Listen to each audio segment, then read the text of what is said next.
भगवान का विवाह जैसे हुआ, जहां पर संपन्न हुआ, वो बात मैं तुम्हें कह रहा हूं, ध्यान पूर्वक सुनो।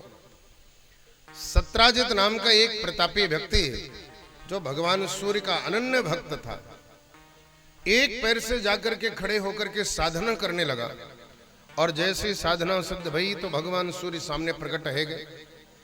भगवान सूर्य कहने लगे वरम ब्रोहि, और जैसे ही वरदान मांगने की बात कही सो कहने लगा नहीं नहीं, मुझे तो कुछ भी नहीं चाहिए। भगवान सूर्य अति प्रसन्न भय और अपने गले से श्यामंतक मणि उतारी और सत्राजित के गले में डाल दिया। श्यामंतक मणि साधारण मणि नहीं है, यह मणि का प्रभाव है कि प्रत्येक दिन मणि 8 भार सोना मणि उगल करके दे देवे। सत्राजित मणि को धारण किया तो दूसरा सूर्य प्रतिभासित होने लगा। जैसे आया तो मन में सोचा कि नारायण से मिल लूं, द्वारकाधीश से मिलकर के जैसे ही जाने लगा, भगवान के पार्षदों ने कहा भैया जी आपसे एक बात कहनी है। कहने लगा बोलो क्या कहना चाहते हो। कहा हम बस एक बात कहना चाहते हैं कि जो आपके गले में मणि है, ये मणि हमें बहुत अच्छी लगी। अगर इस मणि को आप हमारे द्वारकाधीश को दे दें तो मणि का सौंदर्य भी बढ़ जाएगा और देश की गरीबी भी दूर हो जाएगी। 2 टूक शब्दों में मना कर दिया। क्यों दे दूं मणि में? अरे मैंने तपस्या करी है, सूर्य ने मणि मुझे दिया है, कोई मणि देने वाला नहीं, चलो भागो। एकदम डांट के भगा दिया। अब जैसे डांटा तो बेचारे चुपचाप चले आए। मणि को ले जाकर के अपने भवन में रखा, मणि को विराजमान किया सिंहासन पे, और एक सूर्य का मंत्र जैसे ही जाप किया तो 8 भार मणि सोना उगल करके दे दिया। बड़ा प्रसन्न हो गया। समय गुजरने लगा। एक दिन सत्राजित का भाई प्रसेनजित, छोटा भाई बड़े भाई से कहने लगा भैया रोज रोज मणि तुम धारण करते हो, अगर आज तुम्हारी इच्छा हो तो मणि मैं धारण कर लूं। सत्राजित कहने लगा मेरे में तेरे में कोई भेद नहीं, अगर तू धारण करना चाहता है तो बिल्कुल धारण कर ले। प्रसेनजित छोटा भाई मणि को धारण करके घोड़े पे आरूढ़ होकर के शिकार खेलने के लिए सैनिकों के साथ में जंगल की ओर प्रस्थान किया, और जैसे ही जंगल की ओर प्रस्थान किया एक झाड़ी की ओर आगे बढ़ा। उसी झाड़ी में सिंहनी ने बच्चों को जन्म दिया था। अपने तरफ पुरुष को आता हुआ देखा तो तत्काल सिंहनी ने आक्रमण कर दिया। जब तक वह धनुष बाण तलवार उठा पाता कि सिंहनी ने सीधे गला पकड़ लिया और शरीर को छत विछत कर डाला, घोड़े को मार डाला। सारे सैनिक भाग करके खड़े हो गए। 2 दिन 4 दिन 6 दिन 10 दिन सब गुजर गए। जब प्रसेनजित वापस नहीं आया तो एक दिन सत्राजित अपने धर्म पत्नी से कहने लगा सुन रही हो, मेरा छोटा भाई मणि को धारण करके गया था, आज 15 दिन हो गए वापस नहीं आया। मुझे ऐसा लग रहा है हो ना हो यह राजा बना द्वारकाधीश, इसी ने मेरे भाई की हत्या कर दिया और मणि को अपने हाथ में रख लिया। क्योंकि जैसे मणि लेकर मैं आया था तो इसके लोगों ने सलाह दिया था कि मणि इसके द्वारकाधीश को दे दूं मैं, लेकिन मैंने दिया नहीं, मेरी मणि इसकी आंखों में चुभ गई थी, सो मणि को हथियाने के लिए मेरे भाई की हत्या कर दिया। लेकिन एक बात ध्यान रखना, इस बात को किसी से कहना नहीं, क्योंकि हमारे पास कोई प्रमाण नहीं है, और जब प्रमाण नहीं है तो बिना प्रमाण की बात करनी नहीं चाहिए। सत्राजित की धर्मपत्नी कहने लगी मुझे क्या पड़ी है जो मैं कहने जाऊं, मैं किसी से नहीं कहने वाली। सत्राजित कह करके चला गया। अब माताओं की तो आदत ही होती है कि जब तक अपनी बात दूसरे से ना कह ले तो शांति कहां।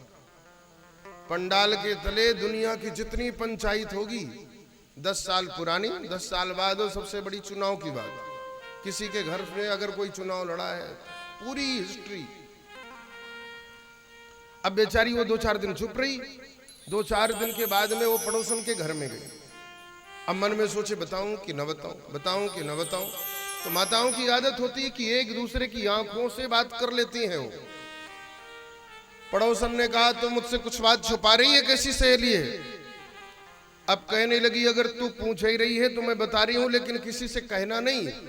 अब वो कहने लगी मुझे क्या पड़ी है जो मैं कहने जाऊं, मैं किसी से कहने वाली नहीं। अब जैसे ही कहा कि मैं किसी से कहने वाली नहीं तो कहने लगी सुन रही है, ये राजा बना द्वारकाधीश इसने मेरे देवर की हत्या करवा दिया। अरे राम राम बहन, क्यों?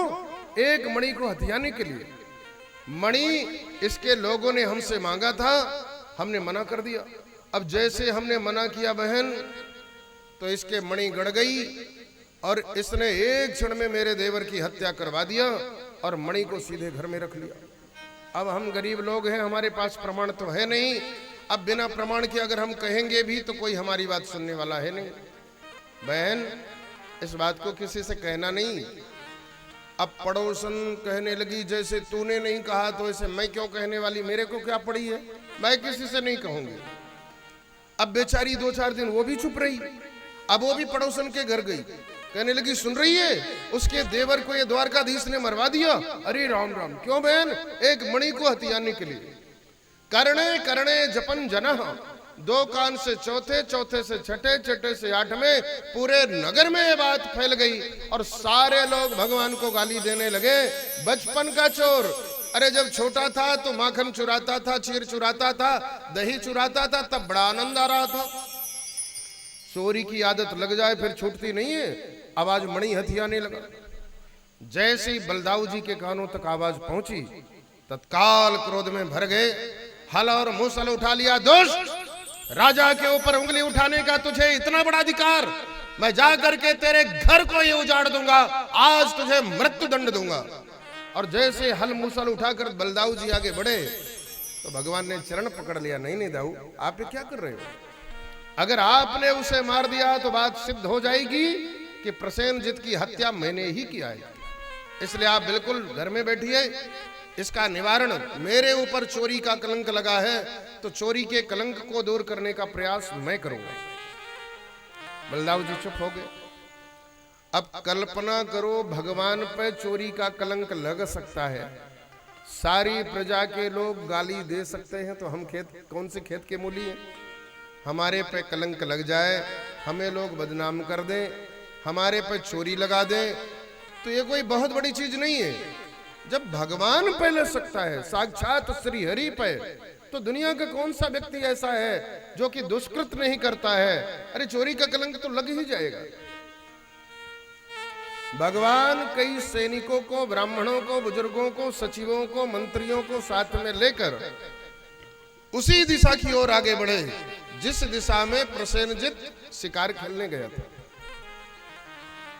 जैसे ही आगे बढ़े तो देखा झाड़ी के पास में प्रसेनजित का शरीर छत बिछत पड़ा हुआ है।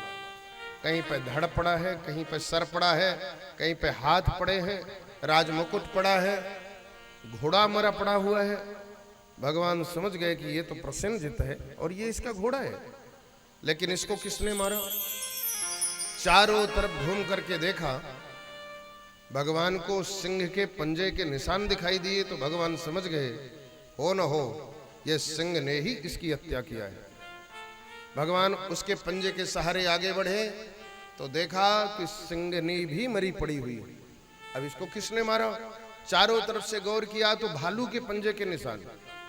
भगवान भालू के पंजे के निशान के सहारे आगे बढ़े तो निवेदन करूंगा, भालू के पंजे एक छोटी सी गुफा का द्वार जिसमें प्रवेश किए जा रहे हैं। भगवान ने सारे सैनिकों को रोक दिया कि तुम लोग यहीं रहना, हमारी प्रतीक्षा करना। अगर 15 दिनों के अंदर मैं आ जाऊं तो ठीक है, अगर न आऊं तो समझ लेना कोई घटना घट गई है, तुम लोग द्वारका के लिए प्रस्थान कर जाना। सारे सैनिकों को रोका और भगवान गुफा में प्रवेश किए। जैसे ही गुफा में प्रवेश किए, जाकर के आगे देखा कि बड़ी विशाल काय गुफा बनी हुई है। आज भी वो गुफा रायसेन जिला भोपाल के पास में और जामवंत जी महाराज की गुफा आज भी फेमस है। बड़ी विशाल, कई किलोमीटर की गुफा, अंदर ही अंदर छोटा सा मुख का द्वार और अंदर बड़ी विशाल काय गुफा है। भगवान जैसे ही अंदर प्रवेश किए तो देखा कि एक लड़की उस मणि को, श्यामंतक मणि को लेकर के हाथ से खेल रही है। भगवान समझ गए मणि तो यही है। आगे जैसे बड़े कहे, देवी, उस लड़की ने पर पुरुष को आते हुए देखा तो बड़ी जोरों से चिल्लाया, बचाओ। और बचाओ की आवाज सुनी तो भालू अंदर से गुरगुराता हुआ आया और सीधे आक्रमण कर दिया। एक दूसरे को मारने लगे, पीटने लगे, घसीटने लगे, लेकिन कोई परास्त नहीं हुआ। ये घंटे 2 घंटे युद्ध नहीं चला, लगातार 27 दिनों तक अनावर्त युद्ध चला, लेकिन कोई भी परास्त नहीं हुआ। 28वें दिन भगवान ने मुक्के बनाया, और मुक्के बना करके जैसे ही पसलियों में एक मुक्का जड़ा, पसलियां ढीली हो गई। जावंत जी महाराज गिर गए। कहने लगे कि कौन हो आप, सच सच बताओ, क्योंकि इस दुनिया में भगवान राम के अलावा कोई भी मुझे परास्त नहीं कर सकता है। अगर आप राम हैं तो राम रूप में दर्शन दीजिए, वरना मैं तुम्हें जीवित नहीं छोड़ूंगा।